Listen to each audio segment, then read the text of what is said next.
The following is a presentation of the Matt Talk Podcast Network.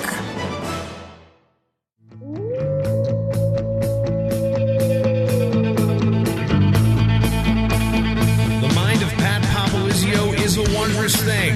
And for you Pack wrestling fans, you'll get to go inside the mind of the Skip each and every episode here on the Pack Mentality Pop-Ins podcast.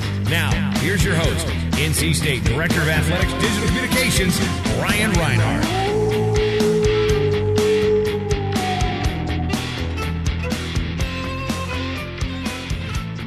Two great home duels this weekend for the NC State wrestling team take center stage on this brand new episode of the Pack Mentality Pop-Ins podcast. I'm your host, NC State Director of Athletics Digital Communications, Brian Reinhardt. And in our high-tech broadcasting studio, I'm joined by the head coach of the Wolfpack, Pat Popolizio. Good afternoon, Brian. Pat, switched it up on you a little bit. I set up the microphone in a different room, so you look a little uneasy. Yeah, this is nice. Luxury in here. Beautiful. But, you know, this is starting to be a weekly podcast now. Lots of wrestling action going on. It's great to finally get some FaceTime with you. You're a busy guy. Yeah, well, it's nice that you finally got to get on the road with us a little bit, and you didn't complain too much about the food. And had some good meals. In fact, I want everyone to know this. The only food story we have, the day of the duel, who was the one complaining that their sandwich was horrible? I got a terrible sandwich from Whole Foods. I had to throw it out. I went the whole day without eating, and I didn't complain one time. Beg to differ. I'm glad you called out a certain grocery store, too, so they're no longer going to listen to this podcast. But back to some Wolfpack home action. It's been a while, but the Pack returns for a pair of home duels this weekend. NC State will face Brown on Saturday at 3 o'clock at the PNC Arena as part of a doubleheader with the nationally ranked men's basketball team. Then on Sunday, NC State will return to Reynolds Coliseum and host West Virginia at 1 o'clock. I mentioned the nationally ranked men's basketball team up to number 15 in the AP poll. Pat, for your recruiting, how much does it help when football and men's basketball are doing well and having sellout crowds that you can take recruits to and just get them part of the NC State experience? I think it's great. You know, I think it's just great for university and department right now. All the sports are hitting from all cylinders, and it's an event. You know, you get an opportunity to go to football and basketball. It carries over in a lot of things we're doing, and I think that's what makes this place special right now. Everybody's behind, everybody's supporting, and it's nice to see everybody succeeding right now. And it should be a great crowd on Saturday at the PNC Arena. The men's basketball team takes on Pitt at noon. Then we're going to roll out the wrestling mats, and the wrestling team will face Brown at 3 o'clock. We always have great crowds in Reynolds, but this is the type of an event where some new eyes could stay around and watch a wrestling match. So if you're coming to the men's basketball game, stick around, taking a wrestling duel, Pat. A good way to get some new eyes on your program. Absolutely. I'm looking forward to this, a little crossover, something unique, different, being in PNC. It's going to be fun. I will say I got, someone gave me their suite, for this event. So we got 16 really good tickets. We're going to have to do something creative with this. I gotta talk to compliance and figure out what we can do, but I got 16, box seats for basketball and wrestling. Really good. I was going to say, you could go up there and host them. I mean, that would be That's really not a bad great idea. giveaway. So yeah. You're personable. But yep. All NC State wrestling season ticket holders have already been sent a men's basketball ticket to attend the game and the wrestling duel. Tickets for this doubleheader are now available on gopack.com/buy tickets. You can also come to the PNC Arena on Saturday and purchase tickets at the box office. So let's pack it red for NC State wrestling this Saturday at PNC Arena. But before looking ahead to the duels versus Brown and West Virginia, we need to take a step back and look at your most recent road trip. On ESPN2 last weekend, the Pack was in action at number 2 Ohio State. Pat, I think the first thing that people are asking about that duel is the status of a couple of your guys. Nick Greenan came in a bit banged up, but gutted out in his match to the end. And Tariq Wilson, unfortunately, had to injury default out of his match in the second period. And that is what made the team score a little more lopsided than it appeared. But can you give us an injury update on both Nick and Tariq? Yeah, it was one of those where before the duel, if it wasn't the setting it was in and it wasn't against Ohio State, we wouldn't have wrestled Greenan. So we knew it was one of those matches that we had to get through, gut it out. But he'll take a couple weeks, regroup. Nothing major there. We're just in the time of that year and the schedule. We're fortunate enough to do that. Give a couple guys a rest. Tariq, the positive news on him is his X-rays came back negative, so we're waiting on one more test, but expect them both to be back pretty soon. Right now we're non-conference competition month of January. ACCs will be at the end of the month when we start dueling ACC teams. So, we got to make sure we'll have our full lineup ready to go for that. So anybody banged up right now, we're going to rest, recover, and get ready for ACC duels and the ACC championship and NCAAs. That's our focus. So like you said, some new faces could be in the lineup this weekend for these home duels. And one new face that was in the lineup at Ohio State was freshman heavyweight Colin Lawler. Came out of redshirt and wrestled in a packed singlet for the first time against a top 20 opponent on the road. No easy task. Pat, Colin didn't pick up the win, but he fought hard. And in the first period there, he avoided a pin after he got caught and just worked really hard to get out of it. What did you see in his performance? Yeah, that's a tall order to do. Throw a true freshman out in that environment. That's his first college dual meet that he's ever been in. And, obviously he's against a great team, great environment on TV. So, it was good. I think his composure, and a lot of guys in that position probably would have given up the pin. He fought off, and he showed a lot of will and fight, and that's what we're looking for in our guys right now. Even though they're young and inexperienced, we know they're going to make mistakes. We got a lot to learn and grow on from there, and I think it puts some guys on notice. We'll let them know we're going to put our best team out there with the guys that we have. We know we got depth, and it might not be the last guy that we wrestle this year. We'll see as time goes on. There's some other guys that we feel could be a benefit to our team, and if we need them, we're going to use them.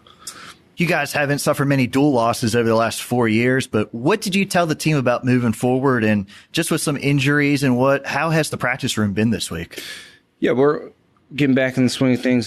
School just started, so our schedule is different. Our practice times are totally different from last semester. So I like that. It changes things up, doesn't make things monotonous, and, keeps these guys motivated. And they know when we're wrestling teams like Ohio State, we got to have a good week of practice. And we saw that going in. We saw a lot of good focus. I liked the way we prepared for that dual meet. I liked the best because I saw our guys razor sharp and focused and disciplined. There was a lot of positives going into that week. Even though we were a little banged up, guys stepped up. Some other guys wrestled through some things that, we pushed them and asked them to do it. And if it wasn't in that situation, we probably wouldn't have wrestled certain guys. But it was good. It was a lot of positives to take away from that dual meet. We didn't get the W, but we got to compete against a team that, is right in the mix of things for a national title. And that only makes us better, competing with the best teams in the country. And, we won 3 matches and felt like we were in the mix in a couple other ones. And obviously with Tariq's match ending the way it did, that was a disappointment. But I think there was a lot of positives. Did you use monotonous? Yes. What kind of thesaurus are you using? I'm studying some words. I'm kind of impressed. I got to keep up with you. But we're back in school now. It was a different 3 weeks training period. You guys are much more on a schedule with classes, with training. Have the guys adapted to this new morning training? It'll take a little while, and it's a good time to do it, looking at our schedule, going into this week and then, another week. It'll take about 2 weeks to get in sync because it is. We're working out first thing in the morning now and coming back later in the afternoon and doing some things too. So it's a good schedule for these guys. We get them when they're fresh and first thing in the morning, and sometimes it takes a little while to get warmed up. So I like it, and it's more on schedule for what the NCAA is going to be. Our start time of practice is very similar to start time of NCAAs, and that's really why we're doing this. I'm setting myself up for disaster here because a couple of these names in this next question. I can't wait. You just wait. All right. So at Ohio State, Thomas Bullard picked up an OT win and improved to 11-4. He enters the weekend ranked 18, and he has a pair of ranked opponents this weekend. Number 15, Varut of Brown, and number 19, Cuissis of West Virginia. Wow, that's pronunciations. That's your. I just hope they're not listening. It is my alma mater, but NC State is now my school. Yeah. Big weekend. Thomas can really make a statement with 2 ranked opponents. Absolutely, and he needs to. It's his time. He's been in our program for a couple years, and we're ready for him to break out and be that guy that steps up now and has a good weekend. And this is perfect time for him because it's individually, there's some key matchups, and this is the one weight class where we really need to see somebody step up and get the job done for us. And going into ACC and NCAAs, it's going to be tall order of competition across the board, and this is the start of it for him. And I like it because you can only go up where he's at right now, and the people he's wrestling is only going to help him and make him better. And around the duels against Brown in West Virginia this weekend, the Wolfpack Wrestling Club is hosting their annual fundraising casino night on Saturday at Tally. And on Sunday, we're recognizing many alums that will be in attendance with an alumni day. And you've been down here for a while at NC State. The support from alums has really got to please you with the pride that they are taking and what you guys have been accomplishing. Yeah, absolutely. That's been a big part of the success overall with our program, is continuing to grow the fan base and involvement of local people within the community. I was just reading our marketing report. I think we sold over 91% more tickets this year. 91% increase from last year's season tickets. Yes, which is, those are numbers that you got to judge some success on, and that's a hard work on everybody within the department and our staff working to grow those numbers. And it is, we do an event like Casino Night. I think it started off, 50 people and over 120 last year, and we're expecting close to 150 people. It's an awesome event. It's fun. All the proceeds go to a regional training center, which those guys are out at Colorado Springs right now. Funding all these guys is not cheap, and they do their part by producing, and we want to do our part to make those guys happy. And registration is still open for Casino Night. Just visit wolfpackwrestlingclub.org for all the details. Any Wolfpack fan that wants to come and support NC State Wrestling is invited to Casino Night, so we hope to see a lot more people there. And Pat, per your contract for doing this podcast, you've been the featured guest the last few episodes, but I now have the clearance to once again have an invited guest on. So this episode, I visited with redshirt senior Sean Fausz after a recent workout.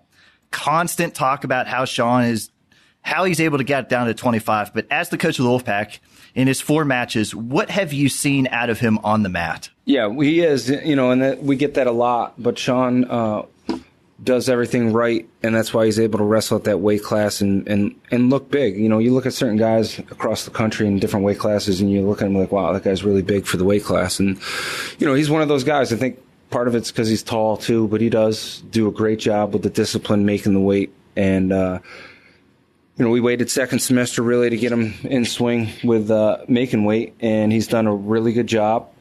We had one little hiccup. We knew that, but that's part of what we're doing and why we're competing when we are. And we fixed it, and looking forward to him, as the postseason arrives. I think we're in a good spot where he's at, and he's dangerous. He's one of those guys that it's all about matchups for him, and doesn't matter where we're at when it comes down to seeding or rankings, because he's a guy that's going to be right in the mix of things.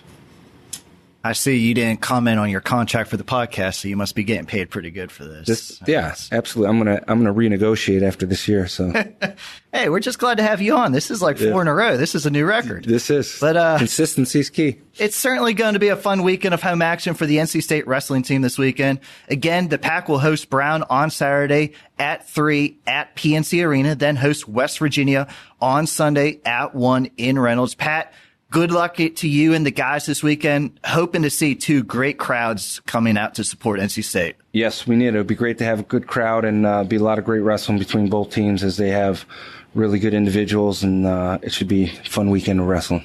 We're now joined on the Pack Mentality Pop-Ins podcast by Sean Fausz, a redshirt senior from Alexander, Kentucky.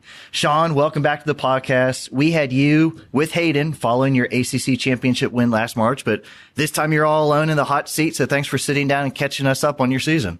No problem. It's good to be back. You seem to be in a good mood today. You walked in with a couple of Big Macs from McDonald's, but all kidding aside, everybody talks about your weight cut to get down to 125. You have seen a lot of action lately in 4 duels, probably more than you've seen over the last 2 seasons. So how has the weight cut been compared to these other recent duels? Being in my redshirt senior year and my 5th year overall at 125, I've kind of got a system down to where I make it pretty much the same as previous years, and got it down to science. I was going to say, Pat often comments that you might eat more times in a day than he does, but you just have to eat smart. Where did your knowledge of what to eat, when to eat during a weight cut come from? My foundation definitely came from my dad, who was a bodybuilder. So I learned a lot of the nutrition and supplemental stuff like that from him, and learned more over the years. How does NC State, we have a full-time nutritionist, how does that help you? It's definitely a great resource that I can take advantage of, and we have the opportunity to use here at State. So, put you on the spot a little bit. What does a day of eating look like for you during the season? People say you don't eat at all. Let's prove them wrong. No, definitely no skipping meals here. Just restricted diets, that's for sure. Breakfast is usually probably one of my bigger meals, closer to weigh-ins. That will be like a thing of oatmeal with a scoop of protein powder and some peanut butter.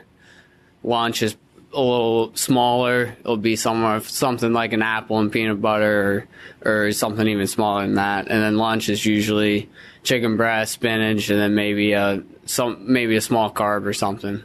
What's the one food that you miss during the season? Oh, I think so many, but probably just something more sweet, because I don't consume a lot of sugar during season. That's a big thing. And over the last 2 seasons, it's been very selective what duels and tournaments you have competed in.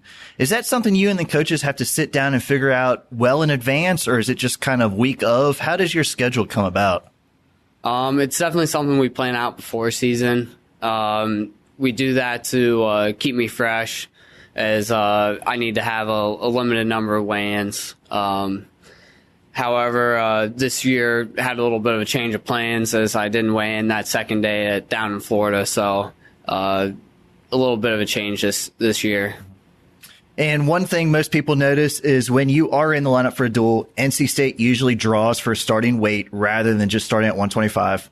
What's the difference for you competing first in a duel only an hour after weigh-ins compared to going later in a duel to give yourself a little bit more recovery time? It's definitely a huge impact, as the difference between 1 hour and even something as small as 1 hour 15 minutes. Every minute counts, and it helps. So that's the reason why we draw usually, and I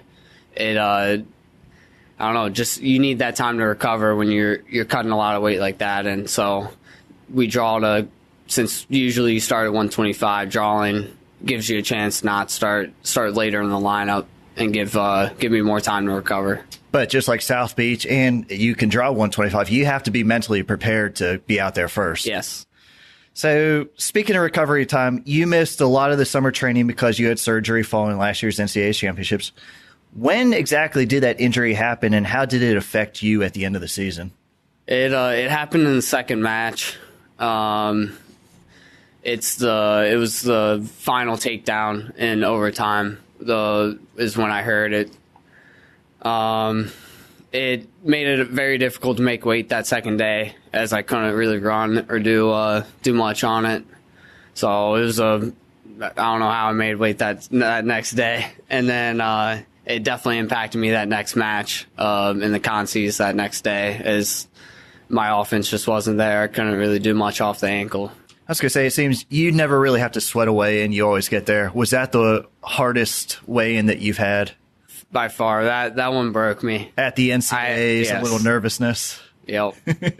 And you were off your feet for a little while and unable to get in the room this summer, but now you're back healthy here in January. How did having time off, not really being able to train during the summer, affect you for this season? It definitely was a minor setback, as that's missed time that you are away from fine-tuning your craft and improving. So it was definitely missed some time, but it's quick recovery, and you can make up that time pretty quick. And not just with the injury, but you trained a lot in freestyle rather than folk style going all the way into November, because you got the call up to the U23 World Championships in Romania. Even though you were a late addition to the squad, you went over there and captured a silver medal at 61 kilograms. First, outside of the tournament, how was Romania? Did you get to enjoy any of the culture at all? It was a very successful business trip. Other than that, wasn't too much fun. Didn't have too much downtime to go out and enjoy it. So eventually I need to head back there and explore. I was going to say, it would be a country you would go back to? Sure. Okay. And looking at that tournament, you got the silver. You went 3-0 to reach the finals. What were your thoughts about your performance and the competition level you faced? I would have to say smart. I wrestled very intelligent, very stingy, and that's what you got to do to beat the top guys at any level. Now, were you aware of who you were competing against, but since you're not really international yet, they were just whoever you were facing you faced? No clue. Just put on the correct color singlet and walked out there. Back to college wrestling. Last time out, you scored a major decision at Ohio State. Probably should have got some more back points in a few of those spots, but still got the bonus point win. Now, you're from Kentucky. It was about a 2-hour drive, and I saw you had a strong group of family and friends up there to see you. Do those people make it down to Raleigh often, or was that more of a home match for you? By the number of people, that was definitely a home match. I had probably at least 8 to 10 people there in person, and probably many more watching on TV. But I would say at least my sister's in school, so she doesn't make all of them. But my dad makes basically all my matches. He'll make the drive every time. And we're gearing up with a couple more months of duels and then both the ACC and NCAA championships. You have to go out and defend your ACC title and then on to your final NCAA championships. You've been close at the NCAAs. What do you have to do to earn All-American honors and compete for a national title here in your last season? Just got to stay healthy and stick with what has brought me to the success that I've already had. When you go internationally, what weight are you going to compete at? Definitely 61. Definitely. Say a couple more pounds. I have a little bit of a dilemma when it comes to the Olympic years, is that's not an official weight. So for World years, which is 3 out of the 4 years of the training cycle, I'll be at 61.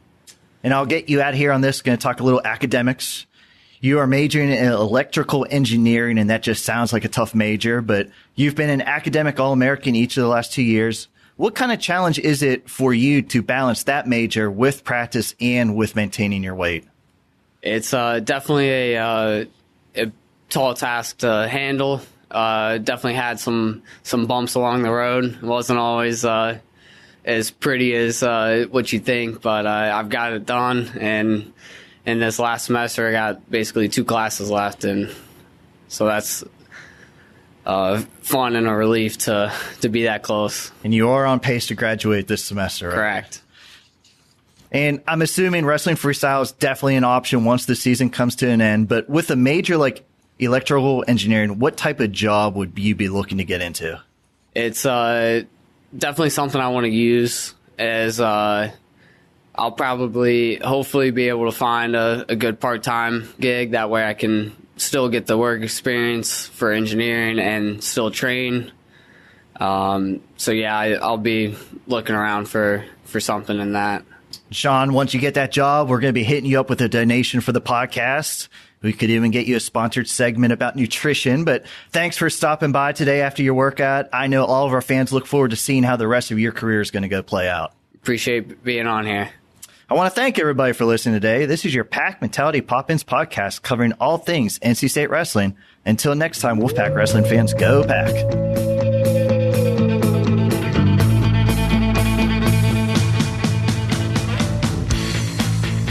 The Pack Mentality Pop-Ins podcast is produced by the Mat Talk Podcast Network. For more wrestling podcasts, go to MatTalkOnline.com.